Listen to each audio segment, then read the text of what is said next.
اب وہ دے رہے ہوتے ہیں، یہ لے رہے ہوتے ہیں، ہاتھ بھی بڑھایا ہوا ہے، خوش بھی بہت ہے لفافہ دیکھ کر، اور ساتھ ساتھ کیا کہتے ہیں، کیا ضرورت تھی، کیوں تکلف کیا. اور اگر کوئی نہ لے کر آئے تو ناراض ہوتے ہیں، کہتے ہیں ہم نے تو سونے کی زنجیر دی تھی نا، خالی ہاتھ آ گئی، یا ہم نے ان کو تو فلاں چیز دی تھی، خالی انہوں نے جو ہے وہ مثال کے طور پہ 100 روپے دے دیے، اس پہ بھی ناراض. یہ سب بطر کا مرض ہے. آنے والی کی وجود سے کوئی خوشی نہیں ہوئی، کہتے اچھا آئے نہیں تھے تو کم از کم لفافہ بھجوا دیتے. اور لوگ یہ کرتے ہیں، خود شرکت نہیں کر سکتے، تحفہ بھیج دیتے ہیں کم از کم کہ بھئی ہماری جان چھوڑیں. ایسا نہ ہو اگلی دفعہ ہم ان سے ملیں تو کہیں کہ آپ تو آئی نہیں شادی میں، یا شکایت کسی سے کریں کہ آپ نے تحفہ نہیں دیا.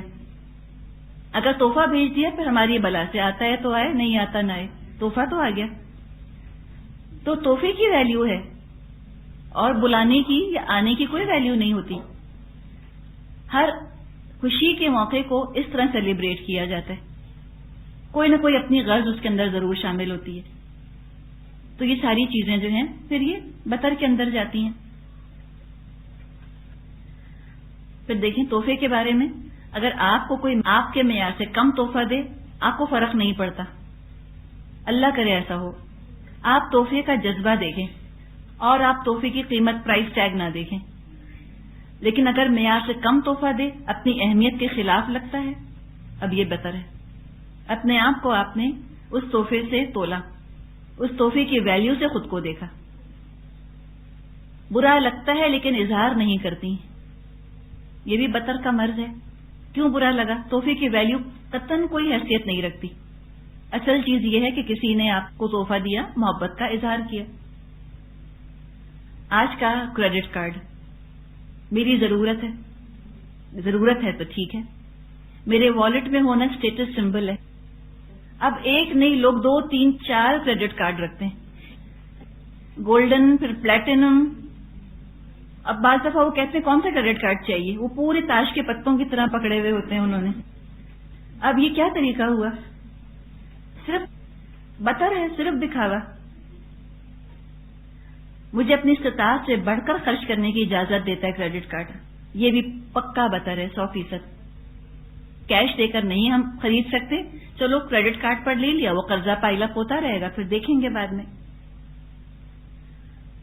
نعمت ملنے پر اللہ کا شکر ادا کرتی ہوں، آپے سے باہر ہو جاتی ہوں. ہم کہیں گے میں آپے سے باہر ہو جاتی ہوں، کوئی اور بتائے گا. اچھلنا، ناچنا، کودنا، چکر لگانا، چیخنا شروع کر دینا، یہ سب کیا ہے؟ یہ آپے سے باہر ہونا. بعض لوگ ہاتھ جھٹکنے لگتے ہیں، بعض اچھلنے لگتے ہیں، کسی کا منہ لال ہو جاتا ہے بالکل، کسی کا کچھ. وہ اشتہاروں میں آپ دیکھ لیں نا، بستر پر لیٹے ہیں تو کیا حال ہے ان کا، اور گھر دیکھ رہے ہیں تو کیا حال ہے ان کا، اور گاڑی اگر آ گئی تو کیسے اترا کر بیٹھ رہے ہیں اس کے اندر. یہ سب چیزیں اشتہارات ہمارے ہاں تو پورے 100% بطر کا مظاہرہ کرتے ہیں. یا خالصتاً مادے سے خوش ہوتی ہوں، نعمت صرف اس کو سمجھتی ہوں جس کا تعلق پیسے سے ہو، اور کوئی چیز نعمت نہیں لگتی. میرے بچے زینب مارکیٹ کے کپڑے نہیں پہن سکتے. کیوں نہیں پہن سکتے؟ تو یہ ساری چیزیں جو ہیں پھر یہ بطر کے اندر جاتی ہیں. اب اپنا آپ تجزیہ کیجئے. اگلا سوال ہے، تجزیہ کیجئے، صحیح یا غلط نشان لگائیے. پہلا ہے، میری گفتگو کا پسندیدہ موضوع شاپنگ ہے، یہ بطر ہے. فرحت، شہرت، عزت کا معیار چیزیں خریدنے اور جمع کرنے کی کیپیسٹی پر ہے. اسی سے خوشی ملتی ہے، سچی خوشی کا اظہار ہوتا ہے چیز خرید کر لے کر آنے کے بعد. رشتہ دیتے لیتے وقت لڑکا اور لڑکی کا معیار پیسے والا، ڈیزائنر اورینٹڈ، ماڈرن ہونے پر ہے. کسی نے بتایا کہ عید کے موقع پہ انہوں نے اپنی ہونے والی بہو کو جوڑا دیا تو لڑکی کی ماں نے واپس کر دیا کہ فلاں ڈیزائنر کا نہیں ہے، اس لیے آپ واپس لے لیجیے. ایک تو ان موقعوں پر سسرال کے ساتھ یہ ایسا ہم نے لگتا ہے کہ فرض کر لیا ہے کہ عید ہو یا بقرعید جوڑا تو لازمی جائے گا. جب تک لڑکی کی ماں جوڑا نہیں دے گی لڑکی کے پاس تو کپڑے آئیں گے ہی نہیں. پکی پختہ رسم ہو گئی ہے نا، اس کو بھی توڑنے کی ضرورت ہے. کوئی ضروری نہیں ہے کہ اپنے ہونے والی بہو کو آپ ہر عید پہ، ہر بقرعید پہ ضرور جوڑا دیں، اور نہ امید رکھیں کہ آپ کے بیٹے کے لیے بھی جوڑا آئے گا سسرال کی طرف سے. لوگ پوچھتے ہیں لو سسرال سے جوڑا نہیں آیا, کچھ نہیں بھیجا تمہاری ساس نے عید پر, اور لگتا ہے لو پہ کیا ساس ہوں گی وہ جو جوڑا نہیں بھیجتی. اگر وہ نہ بھیجیں تو کیا جوڑا نہ ملے گا, کیا پہن نہ سکیں گے کچھ بھی. ایک رسم بن گئی ہے. پھر یہ کہ کہاں کا ہے اور کتنے کا ہے, یہ بھی بہت اہم. تو ایسے لوگوں سے بہت زیادہ بچنے کی ضرورت ہے. ہم خاص طور پہ ہم اپنا تزکیہ کریں. ہم اگر بیٹے والے یا بیٹی والے ہیں کہ ہم یہ توقع نہیں رکھیں گے اپنے بچوں کے سسرال سے کہ وہ ضرور ان کو جوڑے بھیجیں. آ گیا الحمدللہ, نہیں آیا تو پہلے سے اپنے بیٹے یا بیٹی کو ذہنی طور پہ تیار کریں کہ تمہارا کوئی حق نہیں ہے, ان پر فرض نہیں ہے بھیجنا. اگر کرتے ہیں الحمدللہ, نہیں کرتے کوئی برا ماننے کی بات نہیں. توقع لگاؤ ہی مت. بسر کرنے والے توقعات بھی بہت زیادہ لگاتے ہیں, ایکسپیکٹیشنز امیدیں بھی ان کو بہت زیادہ ہوتی ہیں دوسروں سے. تو اگر ایسے لوگ آپ کو لگتے ہیں تو پلیز آپ دور رہیں ان سے, یہ بہت مشکل کریں گے بعد میں. شادیوں کے موقع پر جہیز اور بڑی ڈسپلے کرنا چاہیے بتائیے, نہیں کرنا چاہیے. لیکن ہمارے ہاں یہ بھی بہت ہوتا ہے. ایک جگہ ہم گئے, ان کے بھائی کی شادی تھی اور بھائی کی شادی میں ان کو بری بنانی تھی. سنا ہے کہ ان کے پاس کوئی ہٹ تھا بیچ پر, وہ ہٹ بیچ کر بری بنائی کہ لوگ بری دیکھیں گے اور پھر وہ کیا کہیں گے اگر بری اچھی نہ ہو. تو لاکھوں روپیہ اس پر خرچ ہوا. ایک اور جگہ ایک خاتون تھیں جو کہ بری کے ساتھ آئی تھیں. اب کیا ہوا, بری رکھی ہوئی تھی لیکن وہ کافی نہ لگا, کرسی پہ چڑھ کے کھڑی ہو گئی. ایک ایک جوڑا انہوں نے اٹھا کر اس کو گھمایا پھرایا تاکہ سب دیکھ لیں اچھی طرح کہ یہ کیا لایا گیا ہے. بعض لوگ تو جوتوں کا چھوٹا سا صندوق بھی لے جاتے ہیں اور جو رات کے لباس ہوتے ہیں وہ بھی سجا دیتے ہیں وہاں پر, وہ بھی دیکھ لیں. جیسے بھی ہم بات کر رہے تھے نا, کہ وہ یہ دیکھ لیں کہ شب خوابی کا لباس ہے یا زیر لباس پہننے کے کوئی کپڑے ہیں, وہ بھی کس برانڈ کے ہیں وہ بھی پتہ چل جائے. اس حد تک بھی ڈسپلے کرتے ہیں. اچھا, اگلا ہے آج کل کے ٹرینڈ کی پیروی کرتے ہوئے قیمتی اور elaborate birth and wedding announcements کرنے چاہیے اپنی خوشی کے اظہار کے لیے. اچھا, بطر والے جو ہیں یہ لیبل خوشی کا اظہار کا ہی لگاتے ہیں کہ ہم خوشی کا اظہار کرنا چاہ رہے ہیں اس طرح دکھاوا کر کے, تو یہ تو مناسب نہیں. بعض دفعہ ایک ایک شادی کا کارڈ 100-150 روپے کا ہوتا ہے. اگر وہ کسی کو دے دیتے تو اس کی ضرورت کوئی پوری ہو جاتی. کوئی شادی کا کارڈ سنبھال کے رکھتا ہے, سب ڈسٹ بن میں نہیں پھینکتے ہیں جا کر. ایک شادی کا کارڈ آیا ہمارے ہاں, اس پہ کپڑا لگا ہوا تھا, پتہ نہیں کوئی ویلویٹ تھا یا کیا تھا, اور اتنی بڑی کتاب تھی, جیسے مینیو کارڈ نہیں ہوتے ہوٹلوں کے اندر, بالکل مینیو کارڈ کی طرح تھا, اتنا بڑا. تو یہ بھی سارا بطر ہی ہے دراصل. اچھا, اب تو تھوڑی بکلیٹ ہوتی ہے نا چھوٹی سی, ڈھولکی نمبر 1, ڈھولکی نمبر 2, ڈھولکی نمبر 3, پھر میوں, پھر اس کے بعد مہندی, پھر دوسری مہندی, اس کے بعد پھر شادی, اس کے بعد پھر ولیمہ, پھر اس کے بعد چوتھی, اور پھر اللہ جانے کیا. کسی نے یہ واقعہ سنایا, لاہور میں کوئی شادی ہو رہی تھی, خیر بہت دھوم دھڑک کے, یعنی کہ بطر جتنا بھی آپ سوچ سکتی ہیں وہ سارے بطر کے مظاہرے اس کے اندر ہو گئے. اس کے بعد پھر نکاح نامے کی ضرورت پڑی کسی کام سے, پتا چلا کہ نکاح کرنا بھول گئے. اس سارے ہنگامے میں, سیلیبریشن میں ان کو نکاح کرنا نہ یاد رہا, تو بعد میں خیال آیا کہ نکاح ہی نہیں ہوا. پھر مشکل پڑی, اس کے بعد بلوایا مولوی صاحب کو, اس کے بعد پھر نکاح ہوا. تو ایسی بھی مت ماری جاتی ہے بیچارے لوگوں کی. اب اس کا علاج کرنا ہے انشاءاللہ تعالی.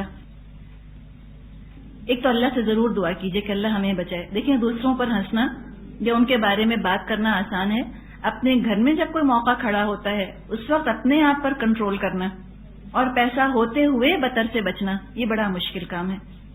اور قرضے لے کر تو ہرگز خوشیاں سیلیبریٹ مت کیجیے, اس کو تو اپنی زندگی سے نکال دیجیے. اللہ سے دعا کیجیے کہ اللہ شادی بیاہ کے موقع پر مجھ کو قرضوں سے بچا. جو میری حیثیت ہے میں اپنی حیثیت کے مطابق کام کروں جتنی میری گنجائش ہے. جو لوگوں پر میرا امپریشن ہے اس کے حساب سے کام کرنے کی بالکل ضرورت نہیں. ان کی پسند کے حساب سے آپ کو اپنی جان مارنے کی ضرورت نہیں کہ آپ لاکھوں کی بری پرووائڈ کریں یا آپ لاکھوں کا جہیز پرووائڈ کریں، قطعی نہیں۔ اگر توقعات ہیں اور وہ توقعات کسی لڑکی کی یا لڑکے کی پوری نہیں ہو رہی، رہنے دیجیے، بہتر ہے کہ اللہ ایسے لوگوں سے ہمیں دور رکھے۔ اور توقع لگائی کیوں انہوں نے؟ ان کا پرابلم ہے، آپ نے تو دعویٰ نہیں کیا تھا کہ آپ 1 لاکھ کا جوڑا لے کر آئیں گی۔ وہ کیوں سوچ کر بیٹھی؟ اس لیے سوچ کر بیٹھی کہ معاشرے میں رواج ہے۔ ایک صاحب ہیں، انہوں نے اپنا کوئی کاروبار شروع کیا، دکان لگائی ہے، کچھ قرضوں وغیرہ کی وہ کوشش کر رہے تھے کہ مزید قرضہ مل جائے تو وہ اور بزنس اپنا بڑھا سکیں۔ پوچھا گیا ان سے کہ آپ دکان پر کیا چیزیں رکھتے ہیں؟ انہوں نے کہا ہم کچھ جوتے بھی رکھتے ہیں، بہت ایکسکلوسو قسم کے جوتے۔ پوچھا کہ کیسے ہوتے ہیں؟ انہوں نے کہا کہ بہت مہنگے جوتے ہوتے ہیں۔ تو کتنے مہنگے؟ 20,000 30,000، پتہ چلا 1.25 لاکھ روپے کا ایک جوتا۔ یہ مردانے جوتوں کی بات ہے، 1,25,000 روپیز کا جوتا، کہ پڑ بھی جائے تو برا نہ لگے انسان کو۔ اب پوچھا کہ کون لیتا ہے؟ انہوں نے کہا، بتایا کہ خواتین آتی ہیں اپنے ہونے والے دامادوں کو لے کر، اور داماد جس چیز پر ہاتھ رکھ دے ان کو دلانا پڑتا ہے۔ تو وہ خاتون منع کیوں نہیں کرتی داماد کو کہ میں نہیں لے سکتے، ہم افورڈ نہیں کر سکتے؟ تو بتر کرنے والے تو یہ لفظ بول نہیں سکتے کہ ہم افورڈ نہیں کر سکتے۔ اس سے بڑھ کر بے عزتی ان کے لیے ممکن نہیں کہ وہ کسی چیز کے لیے کہیں کہ بھئی ہم افورڈ نہیں کر سکتے۔ اس لیے اب وہ کہے کہ آپ کیوں نہیں گئی سوئٹزرلینڈ چھٹی گزارنے؟ آپ کہیں اس لیے کہ ہم افورڈ نہیں کر سکتے۔ آپ نے اپنی بہو کو فلاں جگہ کا جوڑا کیوں نہیں دیا؟ آپ کہیں سے ہم افورڈ نہیں کر سکتے۔ بلکہ آج کا جو معاشرہ بن گیا ہے ہمارا، اس میں جو افورڈ کر سکتے ہیں وہ بھی نہ دیں۔ بعد میں آپ کی بہو آپ کے گھر آ جائے گی یا آپ کا داماد جو ہے وہ خاندان کا حصہ بن جائے گا، آپ زندگی بھر جو چاہیں آپ دیتے رہیں۔ لیکن چونکہ ہمارے معاشرے میں دکھاوا اتنا عروج پر پہنچ چکا ہے، ان موقعوں پر تو جو کر سکتا ہے وہ بھی نہ کرے، صرف ایک نمونہ بنانے کے لیے معاشرے کے اندر۔ کیا کم پیسوں کے اندر جوڑا نہیں بن سکتا؟ کیا اس لڑکی کی قسمت اور خوشی اس مہنگے جوڑے کے ساتھ وابستہ ہے؟ اگر بہو لا رہی ہیں، اگر بیٹا آپ کا اچھا نہیں، 5 لاکھ کا بھی جوڑا دے دیجئے، اس کے بعد تو رونا ہی ہے نا اس کو گھر میں بیٹھ کر۔ اور اگر آپ داماد کو دے رہی ہیں اور اس کے بعد داماد اچھا نہیں تو بیٹی کو تو رونا ہی ہے اس کے بعد۔ تو فائدہ کیا ہے ان چیزوں کا کہ بہو کو اتنا کچھ دے دیا لیکن بیٹا اچھا نہیں، داماد کو اتنا کچھ دے دیا لیکن بیٹی اچھی نہیں، بدتمیز ہے، بے ڈھنگی ہے، تو داماد کو وہ چیزیں تسلی نہ دیں گی، اتنی مہنگی مہنگی چیزیں۔ تو ان چیزوں سے ہمیں جہاد کر کے نکلنے کی ضرورت ہے۔ بطر ایک اور محاذ ہے ہمارے معاشرے کے اندر۔ تو اس کا علاج یہ ہے کہ عملی مشق کیجئے، اپنے گھر کا جائزہ لیجئے اور ان چیزوں کی فہرست بنائیے جو آپ نے اگر نہ خریدی ہوتی تو کوئی فرق نہ پڑتا۔ کم از کم ہم ایک احساس تو پیدا کریں اپنے اندر۔ سیلف کنٹرول اور تقوی کی مشق کے لیے مہینے میں 3 روزے رکھیے۔ اللہ سے قناعت کی دعا کیجیے، اللہم قنعنی بما رزقتنی وبارک لی فیہ۔ اور بہت اہم چیزوں میں مقابلہ بازی چھوڑ کر نیکیوں میں دوڑ لگائیے، انشاءاللہ یہ ساتھ جائیں گی۔ اس کے بارے میں آتا ہے کہ یہ چیزوں کی مقابلہ بازی ہے کہ ایک کپل جا رہا تھا اپنی گاڑی میں بیٹھ کر، گرمی بہت تھی، بیوی نے سارے شیشے چڑھائے ہوئے تھے۔ شوہر نے کہا کہ اللہ کی بندی شیشہ کھولو، ہوا تو ہے۔ اس نے کہا کیا مطلب؟ لوگوں کو پتہ چل جائے گا کہ ہماری گاڑی ایئر کنڈیشن نہیں ہے۔ گرمی میں بیٹھیں گے، سانس آئے یا نہ آئے، لیکن لوگوں پر امپریشن رہے کہ ہماری گاڑی میں اے سی لگا ہوا ہے۔ اور اگر دیکھیے اللہ نے آپ کو نعمتیں دی ہیں، کوئی آپ کو اللہ نے بڑا گھر یا بڑی گاڑی، اللہ نے جو بھی آپ کو دیا، اس میں شرمندگی کے ساتھ بیٹھا کیجئے، عاجزی کے ساتھ اپنے آپ کو حقیر سمجھ کے بیٹھا کیجئے کہ اللہ میں بالکل اس قابل نہیں تھی، اللہ تو نے دے دیا تب میں کیا کروں۔ لیکن ہم عورتیں تو نہیں کماتی نا۔ اب جو میاں کا لیونگ سٹینڈرڈ ہوتا ہے یا جو والد کا لیونگ سٹینڈرڈ ہوتا ہے اسی پر عام طور پہ خواتین رہتی ہیں۔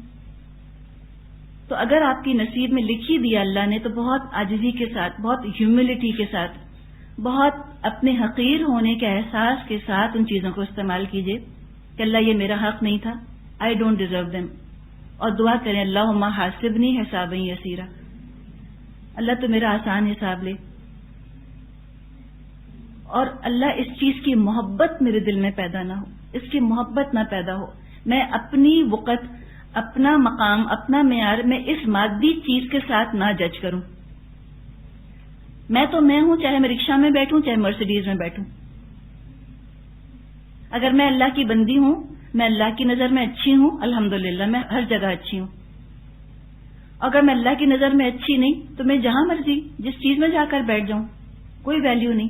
تو اپنے آپ کو ذہنی طور پہ تیار رکھیں کہ اللہ کل یہ چیزیں چلی بھی جاتی ہیں نا, اللہ مجھ کو فرق نہ پڑے, میں غم کا یا ڈپریشن کا شکار نہ ہو جاؤں, یا میں لوگوں کو فیس کرتے ہوئے پریشان نہ ہوں. لوگ کہیں کل تک تو اتنی بڑی گاڑی میں بیٹھتی تھیں, آج اتنی چھوٹی سی گاڑی کے اندر بیٹھی ہیں. یہ سوچ نکال دیں کھرچ کے کہ ہمیں فرق نہیں پڑنا چاہیے اس چیز سے.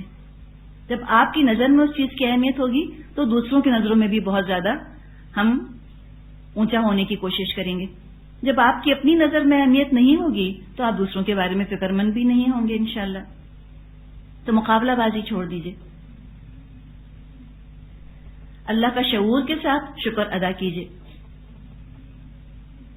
خاص طور پہ قرآن سے جڑنے کی نعمت پر اللہ کا شکر ادا کرے انسان کہ جس نے ہم کو یہ نعمت دے دی. حدیث میں آتا ہے کہ جس کو اللہ نے قرآن کی نعمت دی ہو اور پھر اس کے علاوہ وہ کسی اور چیز پر رشک کرے تو اس نے قرآن کی قدر نہیں کی. سورہ یونس میں اللہ تعالیٰ نے فرمایا ہے آیت 58 میں, قل بفضل اللہ وبرحمتہ فبذلک فلیفرحوا هو خیر مما یجمعون. اے نبی صلی اللہ علیہ وسلم کہہ دیجئے یہ اللہ کا فضل اور اس کی رحمت ہے کہ اس نے یہ قرآن بھیجا, تو چاہیے کہ وہ اس پر خوشیاں منائیں, تو چاہیے کہ وہ اس پر خوشیاں منائیں. فبذالک فلیفرحوا, یہ ہر چیز سے بہتر ہے جو وہ جمع کرتے ہیں. کہ فرح کا اظہار کرنا ہی ہے تو قرآن پر تم فرح کا اظہار کرو, اور دنیاوی نعمتوں پر فرح کا اظہار اللہ کو پسند نہیں. لا تفرح ان اللہ لا يحب الفرحین, لیکن قرآن کے ساتھ خوشیاں مناؤ, اللہ کو یہ چیز پسند ہے. اللہ تعالی ہم سب کو اس بطر کے مرض سے نجات عطا کرے اور ہم سب کو اللہ تعالی قانع بنا دے. والآخر دعوانا ان الحمد للہ رب العالمین. سبحانک اللہم وبحمدک نشہد ان لا الہ الا انت نستغفرک ونتوب الیک.